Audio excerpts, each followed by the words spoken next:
नमस्कार. श्री परमानंद स्वामी लिखित कृष्ण सखा माझा भाग 1 हे पुस्तक आपण वाचत आहोत. आज आपण पहिल्या प्रकरणातला पुढचा भाग वाचायला घेतो आहोत. नारद म्हणाला, हे भाग्यवान शेषा, तुझं खरोखरीच कौतुक आहे. या नारायणाची नित्य सेवा करण्याची संधी तुला अत्यंत भाग्यानेच लाभली आहे. पण या सेवेतून तुझ्या ठिकाणी नारायणाविषयी अत्यंतिक प्रेम निर्माण झालं आहे, तेच अतिशय महत्त्वाचं आहे. कारण तसं पराकोटीचं व्यक्तिगत प्रेम निर्माण होणं हे मुश्किल नसलं तरी अत्यंत दुर्मिळ मात्र निश्चितच आहे. कारण असं प्रेम निर्माण होण्यासाठी कोणताही बाह्यांगाचा कार्यकारणभाव कारणीभूत होऊ शकत नाही. नारायणाच्या प्रत्यक्ष अनुभवलेल्या व्यक्तिगत प्रेमातूनच असं प्रेम निर्माण होत असल्यामुळे नारायणाचं प्रेम हेच त्या प्रेमाचं एकमेव आणि खरं कारण असतं.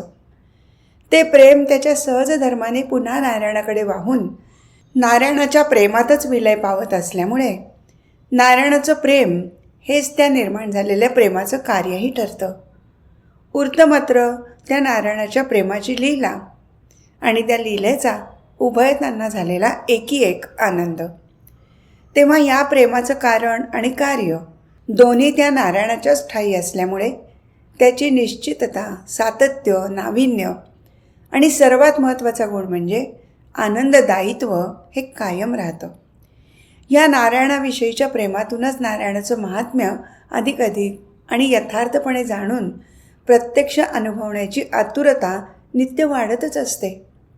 अरे, हा गुणधर्म त्या नारायणाच्या प्रेमाच्याच अंगी आहे.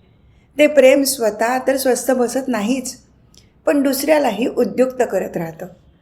तेव्हा असं नारायणाच्या सगुण प्रेमाचं मूळ ज्याच्या अंतरंगात अत्यंत खोलवर पक्केपणाने आणि पक्वपणाने आहे, त्याला ते प्रेम प्रगट होण्यासाठी बाह्यांगाचं कोणतंही कारण निमित्त मात्र ठरतं.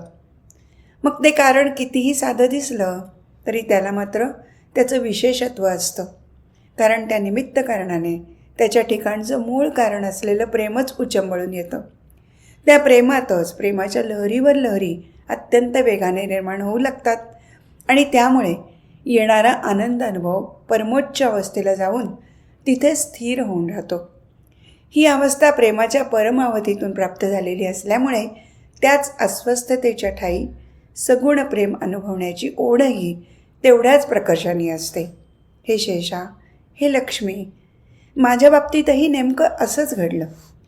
या नारायणाच्या संकल्पानुसार भूतलावर मी नारायणाच्या प्रेमाने युक्त होऊन नारायणाच्या भक्तीच्या आनंदात पूर्णपणे बुडालो होतो आणि मुक्तपणे विहार करत होतो.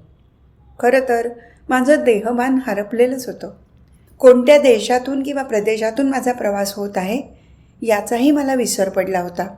तोच अचानक माझ्या ठायी प्रेमाच्या आगळ्या वेगळ्या लहरी निर्माण होऊ लागल्या आणि क्षणार्धात त्या लहरी माझ्या सर्व अंतरालाच व्यापून राहिल्या. मला एक प्रकारची सुखद अशी अस्वस्थता जाणवू लागली आणि मी हळूहळू देहभानावर येऊ लागलो. मी हळुवारपणे नेत्र उघडून त्या परिसराकडे पाहू लागलो आणि मी लगेचच ओळखलं की मी गोकुळ वृंदावनात आलेलो होतो. त्या जाणीवेनेच माझ्या सर्व चित्तवृत्ती उत्तेजित आणि प्रफुल्लित झाल्या आणि एका विशेष आनंदाची अनुभूती घेऊ लागल्या. कारण याच ठिकाणी नारायणाच्या कृष्ण अवतारातील अत्यंत वैशिष्ट्यपूर्ण आणि आनंददायी अशा प्रेमलीला प्रगट झाल्या होत्या. याच ठिकाणी हा नारायण कृष्ण रूपाने बालगोपालांबरोबर नानाविध खेळ खेळला होता. याच ठिकाणी त्याने गोपाळांसह गोड गोपालकाला केला होता आणि याच ठिकाणी कृष्ण रूपाने गोपिकासंगे रासक्रीडा करून त्यांचा सगुण प्रेमभाव उत्कटतेला नेला होता. याच गोकुळात कृष्ण रूपाने त्याने गोकुळातील सामान्यातील सामान्य अशा गोपिकांना प्रेमाने सख्यत्व देऊन आपली जवळीकता दिली होती. याच गोकुळात कृष्ण रूपाने त्याने पेंद्याचं निरागस प्रेम अनुभवून त्याचंही सख्यत्व अनुभवलं होतं. याच गोकुळात कृष्ण रूपाने या नारायणाने राधेच्या सख्य भक्तिभावाचा स्वीकार करून तिच्या ठाईची सर्व विभक्तता लयाला नेली आणि तिच्याशी ऐक्य साधून तिला आपल्याशी एकरूप करून ठेवलं होतं. खरोखरी याच गोकुळात राधाकृष्ण यांच्या रूपाने सगुण प्रेमभक्तीचा पाया घातला गेला आणि ती भक्ती उत्कटतेने वाढून ऐक्यत्वाच्या कळसावर पोचली होती. इतकंच नव्हे तर कृष्णाकडून त्याच्या पुढील जीवनातून प्रगटलेल्या अतिशय अद्भुत आणि दिव्य असा चरित्राचा पायाही त्याच्या याच गोकुळातील वास्तव्यात घातला गेला होता. अरे शेषा, हे लक्ष्मी, एवढ्या सर्व स्मृती एका क्षणात माझ्या ठिकाणी जाग्या होऊन माझ्या अंतरात खेळू लागल्या. मात्र सर्व कृष्ण चरित्रच मला माझ्या अंतःचक्षुसमोर दिसू लागलं. मनाच्या सर्व कल्पनांच्या पलीकडे असूनही मला अत्यंत भावणारं, बुद्धीच्या सर्व तर्कांच्या पलीकडे असूनही बुद्धीला पटणारं आणि सर्व व्यवधानाच्या पलीकडे असूनही चित्ताच्या ठिकाणी ध्यास निर्माण करणारं असं अत्यंत मनमोहक आणि चित्तवेधक असलेलं त्या कृष्णरूपातील या नारायणाचं दर्शन मला पुन्हा पुन्हा स्मरत राहिलं आणि माझ्या अंतरातील आनंदाला उधाणच आणत राहिलं. पण त्या आनंदसागरातील आनंदाच्या कल्लोळात मला शांतपणे पहुडलेली या नारायणाचीच मूर्ती प्रकर्षाने दिसत राहिली. म्हणूनच या नारायणाच्या प्रत्यक्ष प्रेमाचा अनुभव घेण्याच्या तीव्र आकर्षणाने मी वाऱ्यापेक्षाही जास्त वेगाने धावत येऊन या वैकुंठात नारायणाच्या चरणी येऊन पावलो. पण इथे नारायणाचं प्रत्यक्ष दर्शन मला आगळं वेगळं असंच जाणवलं आणि माझ्या आश्चर्यात अधिकच भर पडली. कारण इथे नारायण अत्यंत प्रेमाने त्याच्या प्रिय पत्नी लक्ष्मीचंच प्रेमसौख्य अनुभवताना मी प्रत्यक्ष पाहिला आणि त्याची ही प्रेमलीला पाहून माझा आनंद द्विगुणित झाला. कारण सौख्यत्वातून सख्यत्वाकडे नेणाऱ्या आणि सख्यत्वाकडून ऐक्यत्वाकडे आणणाऱ्या या कृष्णावतारात प्रगटलेल्या वृत्तीचं मूळ इथे प्रत्यक्ष नारायणाच्याच अंतरात आहे हे मला जाणवलं. तेव्हा फळातील रस मला मुळाशीच आणि मुळापासून सेवन करायला मिळणार याचा मला अत्यंत हर्ष झाला.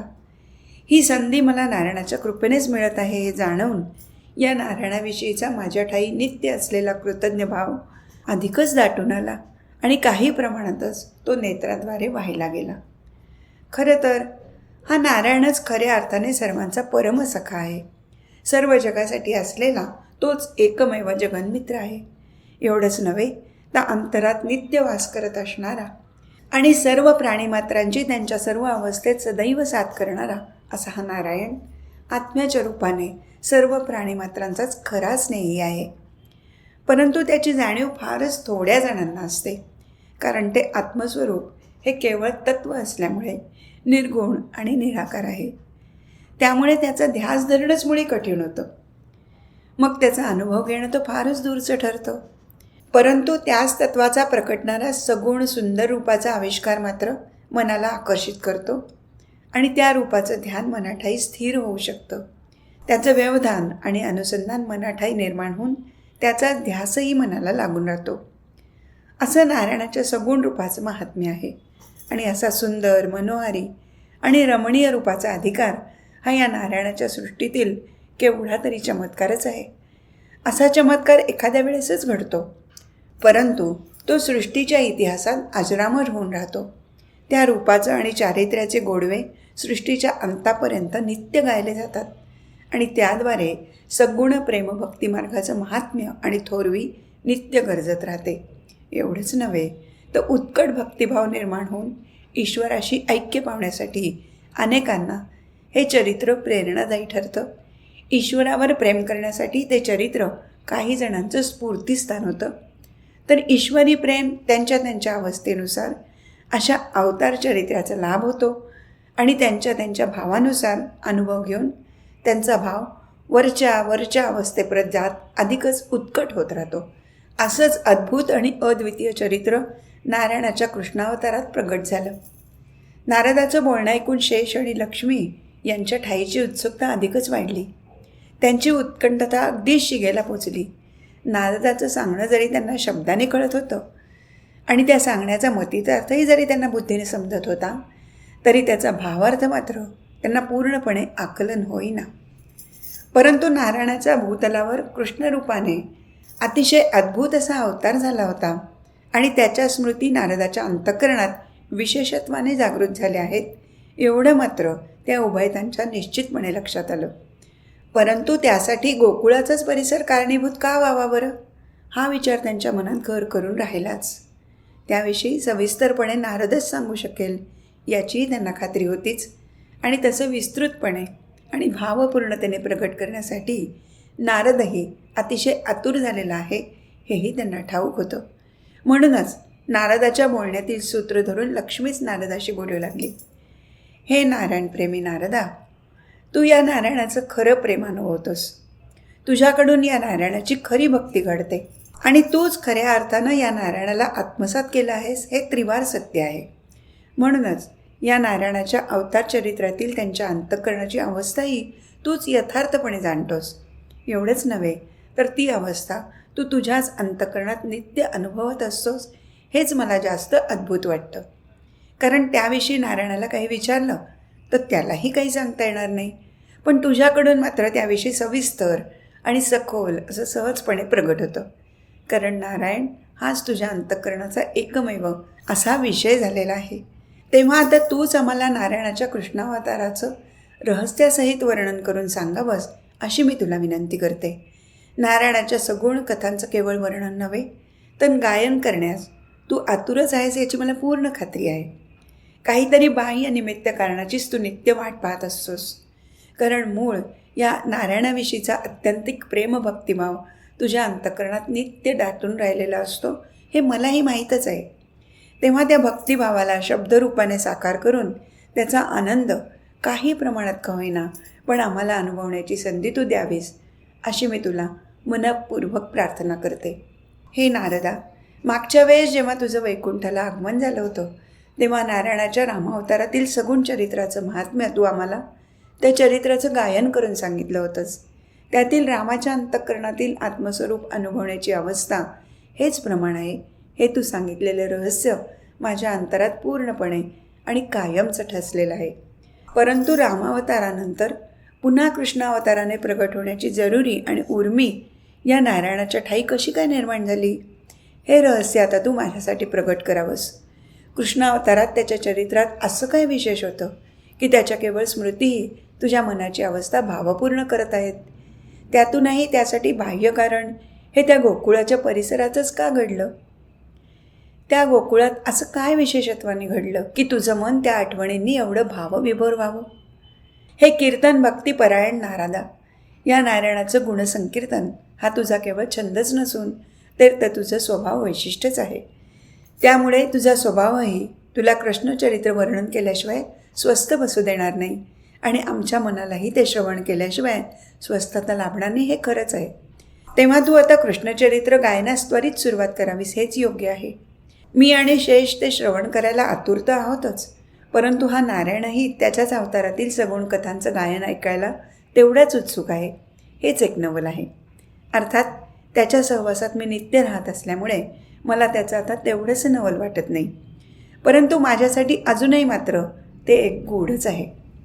लक्ष्मीच्या बोलण्याने संतुष्ट झालेल्या नारदाने नारायणाकडे दृष्टिक्षेप टाकला असता नारायणाच्या मुखावरील मिश्किल हास्य त्याला दिसलं. नारायणाच्या नजरेतील संमतीचा भाव नारदानेही जाणला आणि नारदही विशेष खुशीत आला. नारायणाच्या समक्ष आणि त्याच्या प्रियजनांसह त्याचंच सगुण महात्म्य वर्णन करण्याची सुवर्णसंधी मिळणं याच्याहून दुसरं थोर भाग्य ते काय असणार याची जाणीव नारदालाही होती. त्यामुळेच त्याच्या अंतरात सदैव दाटून राहिलेल्या भक्तिभावाचा आनंद प्रत्यक्ष अनुभवण्यासाठी नारद त्याचे भाव शब्दरूपातून बांधून मोकळे करू लागला. हे सुभगे लक्ष्मी, माझ्या मागच्या भेटीत आपल्यात घडलेलं बोलणं आणि झालेला संवाद तुझ्या ठाई सार रूपाने आणि भावरूपाने ठसलेला आहे याचा मला अतिशय आनंद होत आहे. कारण ते खरंच अत्यंत कौतुकास्पद आहे. अगं, मी अनेकांना वेगवेगळ्या कारणानुसार भेटत असतो. अनेक जण या विश्वातील घडामोडींविषयी माझ्याशी रोज बोलत असतात आणि जिज्ञासू वृत्तीनं मला अनेक गोष्टी विचारतही असतात. माझ्या स्वभावानुसार मीही त्यांच्याशी मोकळेपणाने बोलत असतो. परंतु या विश्वाचाही कोणी सूत्रधार आणि चालक असेल याची तर कोणालाच कल्पना नसते. मग त्याच्याविषयी आणि त्याच्या विश्वनिर्मितीच्या हेतूविषयी कोणी विचारही करत असेल हे तर शक्यच नाही. कारण स्वतःचं सुखदुःख, स्वतःच्या भावना आणि कल्पना या व्यतिरिक्त कोणालाही काहीही माहिती नसते. बरे, थोडीफार काही माहिती असलीच तर त्याचा विचार करण्याची मनाची कुवत नसते. कारण संसाराच्या वासनात्मक विचाराने आणि दृष्टीने मन अत्यंत कमकुवत झालेलं असतं.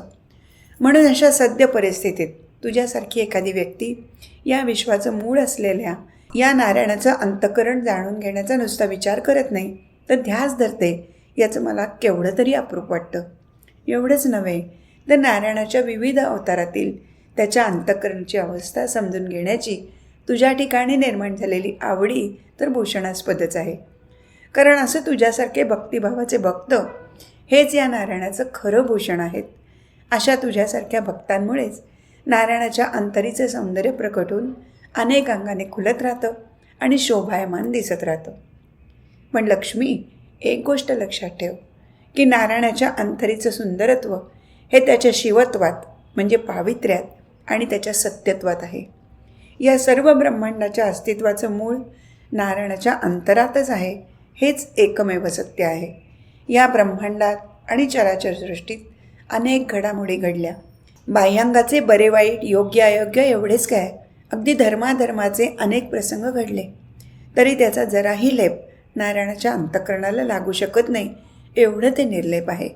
कुठल्याही गोष्टीच्या परिणामांचा शेंडा वा बुडकाही त्याच्या अंतरात दाखवायला वा सांगायला उरत नाही, एवढं नारायणाचं अंतःकरण निर्मळ आहे. त्यातूनही महत्त्वाची गोष्ट म्हणजे एवढं असूनही त्याच्या या सृष्टीविषयीचा आपलेपणा आणि प्रेम जराही कमी न होता कायमच असतं. एवढं नारायणाचं अंतःकरण प्रेमळ आहे, कारण हे सर्व विश्वच त्याने त्याच्या एका अंशाने त्याच्याच ठिकाणी धारण केलेलं आहे. हे लक्ष्मी, असं हे सत्यम शिवम सुंदरम असलेलं नारायणाचं अंतःकरण मानव देहातील सगुण अवतारातही त्याच अवस्थेत असतं, हे महत्त्वाचं. या अवतार चरित्रात नारायणाकडून अनेक कारणांनी अनेक कर्म घडतात. त्यातील काही कर्म त्याच्या स्वधर्माचरणाचा भाग म्हणून असतात. ती कर्म सत्वगुणी दिसतात. काही कर्म सज्जनांचं रक्षण करून दुष्टांचा आणि खल प्रवृत्तीच्या जनांचा नाश करण्यासाठी असतात. ती कर्म तमोगुणी दिसतात. तर काही कर्म सामान्य प्रापंचिकांना आणि भाविकांना सर्व सुख पुरवून त्यांना खऱ्या प्रेमाचा अनुभव आणून देण्यासाठी असतात. ती कर्म रजोगुणी दिसतात. तेव्हा बाह्यांगाने त्रिगुणात्मक कर्म घडताना दिसत असूनही अवतार चरित्रातील नारायणाच्या अंतःकरणातील सत्यत्व, शिवत्व आणि सुंदरत्व बाधित न होता कायमच असतं. हेच या सगुण अवताराचं रहस्य आहे. हेच ते विशेषत्व आहे आणि हीच ती नवलाई आहे. या दृष्टीने पाहिलं असता नारायणाचा कृष्ण अवतार विशेष नवलाईचं ठरलं असंच म्हणावं लागेल. कारण या चरित्रात तीनही गुणांचं कार्य प्रकर्षाने घडलं. त्यामुळे सर्व गुणांच्या अनेक जणांचा कृष्णचरित्राशी संबंध आला आणि त्या प्रत्येक वेळेस, त्या प्रत्येक प्रसंगात कृष्णचरित्र विविध अंगाने प्रगटलं आणि विविध रंगाने नटलं. सर्वांनाच ही सर्व अंग मनाला मानवली किंवा सर्व रंग मनाला भावले असं झालं नाही. कृष्णचरित्रातील ही लीला कोणालाच त्यांच्या बुद्धीने आकलनही होऊ शकली नाही. त्यामुळे काही जणांच्या मनात विकल्प निर्माण झाले, तर काही जणांच्या बुद्धीच्या ठायी अश्रद्धा निर्माण झाली. परंतु त्यातूनही काही जणांनी त्याच्यावरील व्यक्तिगत प्रेमाने आणि त्यातून निर्माण झालेल्या त्याच्याविषयीच्या भक्तिभावाने त्याच्याशी जवळीकता साधली. त्या जवळीकतेतूनच काही जणांच्या मनाठाई त्या कृष्णाविषयी प्रेम निर्माण झालं. त्याच्या रूपाने, गुणांनी, कार्याने तो कृष्ण त्यांच्या मनातच भरला. त्याचीच मनोभावे भक्ती करता करता तो त्यांच्या हृदयात स्थान घेता झाला आणि त्यांचं सर्व अंतःकरणच तो व्यापून राहिला. त्यामुळे त्या प्रेमी भक्तांना त्यांच्या अंतःकरणातील आत्मस्वरूप किंवा ईश्वराचं अस्तित्व यांचा आणखीन काही असा वेगळा अनुभव घेण्याची आवश्यकताच राहिली नाही. नारदाचं बोलणं ऐकून अधिकाधिक चकित होत असलेल्या लक्ष्मीला तिला वाटत असलेलं आश्चर्य लपवण्याची जरूरच वाटली नाही. उत्तेजित होऊन ती नारदाला उद्देशून बोलू लागली. हे हरिकथा परायण नारदा, तू जे काही सांगत आहेस त्याचं तर मला अत्यंत नवल वाटत आहे. बरं, तू तर एवढ्या सहजपणे आणि उत्स्फूर्तपणे बोलत आहेस की त्याच्या सत्यत्वाविषयी मनाला अजिबात शंका वाटत नाही, परंतु त्याच्या शक्यतेविषयी मात्र तेवढीशी खात्री वाटत नाही. खरंच नारायणाच्या सगुण रूपावर एवढं प्रेम जडू शकेल, त्याची एवढी भक्ती घडू शकेल? हेच प्रश्न माझ्या मनात निर्माण होतात आणि मला वाटतं असे प्रश्न कोणत्याही सामान्यांच्या मनात येणं अगदी साहजिक आहे. पण माझ्याच मनात लगेच असाही विचार येतो की या नारायणाचे असेच अत्यंत रमणीय, मनमोहक, चित्ताकर्षक व्यक्तिमत्व जर सगुण रूपाने प्रकट झालं तर असं प्रेम, अशी भक्ती अगदी सहज शक्य आहे. हे मी या नारायणाच्या नित्य आणि प्रेमळ सहवासाचा जो माझ्यावर परिणाम झाला आहे त्या अनुभवाच्या बळावर आणि आधारानेच बोलू शकते. परंतु एक गोष्ट मात्र निश्चित आहे की या सहवासाच्या जोडीला त्याच्या महात्म्याची जाणीव मात्र आपल्या ठाई नित्य जागृत असणं अत्यंत आवश्यक आहे. लक्ष्मीच्या बोलण्याला उत्स्फूर्तपणे दाद देत नारद म्हणाला, अगदी बरोबर. हे लक्ष्मी, तुझ्या विचारसरणीचं मला कौतुकच आहे. तुझ्या मनात प्रश्न येतात आणि त्यांची उत्तरंही तुझ्याच मनाला सुचतात. हेच खरं मनन होय. कारण मनन योग्य दिशेने घडलं तर प्रश्न केवळ अनुत्तरित न राहता त्या प्रश्नांची उत्तरंही सापडतात. हे महत्त्वाचं आहे. योग्य मननाचं हेच लक्षण आहे. तेव्हा मननातून तू काढलेला निष्कर्ष अगदी योग्यच आहे. नारायणाच्या प्रत्यक्ष सहवासातच त्याच्या प्रेमाचा अनुभव आणि त्याच्या महात्म्याची जाणीव होणं शक्य होतं, हे खरंच आहे. पण त्याचं प्रेम आणि त्याचं महात्म्य हे दोन्ही त्याच्या अंतःकरणातच आहे. त्या अंतःकरणाला पाहिलं असताच त्यातील प्रेम दिसतं आणि त्याच्या अंतःकरणाला जाणून घेतलं असताच त्याच्या महात्म्याची जाणीव होत राहते. परंतु या दोन्हीचा प्रत्यक्ष अनुभव घेतला असताच त्याची परस्परातील सांगड लक्षात येते. त्याचं प्रेम अनुभवलं असता त्याचं महात्म्य अधिकाधिक कळतं आणि त्याचं महात्म्य जाणवलं असता त्याचं प्रेम खऱ्या अर्थाने मिळतं. नारायणाच्या कृष्णावतारात त्याच्या अंतःकरणातील प्रेम आणि महात्म्य असं दोन्ही अनुभवण्याची संधी सामान्यातील सामान्यालाही मिळाली. हेच कृष्णचरित्राचं वैशिष्ट्य होय. परंतु अनेकांना संधी मिळूनही त्याचा लाभ कोणी, किती आणि कसा करून घेतला हे सुद्धा एक नवल विशेषच ठरलं. अशा अनेक व्यक्तींच्या निमित्ताने घडलेल्या विविध प्रसंगातून सगुण प्रेमभक्तीचा मार्ग मात्र स्पष्टपणे प्रकट होत राहिला. हेच अत्यंत महत्त्वाचं. नारदाचं प्रवाही बोलणं ऐकता ऐकता लक्ष्मी अधिकाधिक प्रभावित होत होती. तरीही त्याच्या सांगण्याच्या शब्दप्रवाहात वाहून न जाता तिचं मन त्या शब्दातील प्रेमाने पूर्णपणे भिजूनही स्थिरच होतं. परंतु नारायणाचं कृष्णचरित्र सविस्तरपणे ऐकण्याची, त्या चरित्राच्या रसग्रहणाची आणि त्या चरित्राचं रहस्य जाणून घेऊन त्या चरित्राचा सर्वांगीण आनंद अनुभवण्याची तिची उत्कंठा मात्र अगदी शिगेला पोचून राहिली होती. तोच भाव तिच्या बोलण्यातून प्रगट होऊ लागला. हे भक्तिप्रिय नारदा, नारायणाच्या सगुण चरित्राचं आणि विशेषतः त्यातील त्याचं त्याच्या भक्तांशी असलेले प्रेमसंबंध यांचं गायन करून वर्णन करणं हा तुझा केवळ छंदच नसून त्यासाठी जणू तुझं जीवन आहे असं मला वाटतं. कारण त्यातूनच तू पूर्णपणे आनंद घेतोस हे मला अगदी स्पष्टपणे दिसत असतं. तेव्हा आता मला तू कृष्णचरित्र विस्तृतपणे आणि त्याच्या रहस्यासहित सांगावंस अशीच प्रार्थना मी तुला प्रेमपूर्वक करते. कृष्णचरित्राचं रहस्य तर त्याच्या अंतःकरणाच्या प्रेमस्वरूपावस्थेत आणि त्याच्याशी अनेकांच्या आलेल्या प्रेमसंबंधात आहे, हे तर मला स्पष्टपणे जाणवत आहे. परंतु हे असे प्रेमसंबंध सर्वांनाच जमले का? सर्वांनाच मानवले का? सर्वांनाच कळले का? आणि त्याची परिणिती सर्वांनाच भक्तिभावाचं फळ प्राप्त होण्यात झाली का? माझ्या मनात असे कोड्यासारखे अनेक प्रश्न निर्माण होत आहेत. परंतु हे प्रश्न माझ्या मनाला सतावित नसून त्याची उत्तरं जाणून घेण्यासाठी खुणावीत आहेत. कारण या निमित्तानेच या कोड्याचे एक एक धागे उलगडत जातील आणि नारायणाच्या सगुण प्रेमाचं सूत्र मला सापडेल. ते प्रेमसूत्र मनात पक्केपणाने धरून ठेवलं असताच त्यातून या नारायणासाठी भक्तीचं वस्त्र मी विणू शकेन. ते त्यालाच भक्तिभावाने अर्पण करून त्याला आनंदित करेन आणि तेव्हाच मी खऱ्या आनंदाचा अनुभव घेईन. या माझ्या आनंदानुभवाच्या प्रवासातील वाटचालीला तू केवळ मार्गदर्शक आहेस एवढंच नसून तुझ्या रूपाने मला भक्तिभावाचं आणि तुझ्या ठाईच्या आनंदानुभवाचं अत्यंत मनोहारी आणि रमणीय असं दर्शनच होतं. हे दर्शनच मला नित्य प्रेरणा आणि स्फूर्ती देणारं असतं. कारण तुझ्या रूपानेच या सगुण प्रेमभक्तिभावाचं शक्यत्व, सत्यत्व आणि श्रेष्ठत्व सिद्ध झालेलं आहे. तेव्हा कृपा करून तुझं हे सिद्धत्व तू माझ्यासाठी प्रसिद्ध करावंस अशी विनवणी मी तुला अत्यंत प्रेमाने करते. आज इथेच थांबू. हरिओम तत्सत.